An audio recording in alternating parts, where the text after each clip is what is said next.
Βρήκα μια μικρή κούνια στο ποτάμι, στα νερά εκείνα που μαζί κυλούσαν η ζωή και η επανάστασή μου. Έβρεχε επάνω μου τσιμπούρια των άστρων όταν σου έγινα μητέρα. Η ποίηση της ζωής πολλαπλασιάστηκε μέσα στη μήτρα μου. Βρήκα μια μικρή κούνια στο ποτάμι, στα νερά εκείνα που μαζί κυλούσαν η ζωή και η επανάστασή μου. Έβρεχε πάνω μου τσιμπούρια των άστρων όταν σου έγινα μητέρα, μητέρα, μητέρα.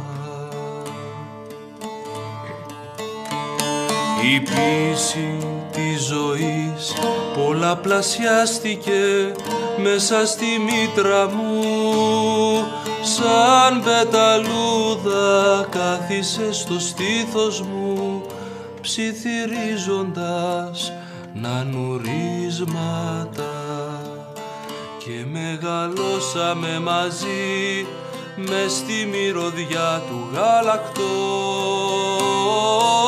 Γιέ μου, αγαπημένε ανθέ της ροδιάς, είσαι το καλύτερο από όλα τα παιδιά του κόσμου.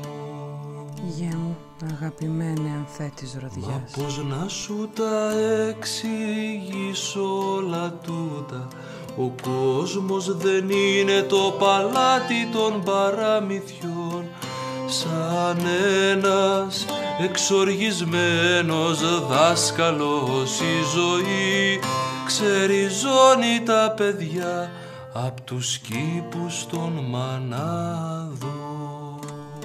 Σαν ένας εξοργισμένος δάσκαλος η ζωή ξεριζώνει τα παιδιά απ' τους κήπους των μανάδων.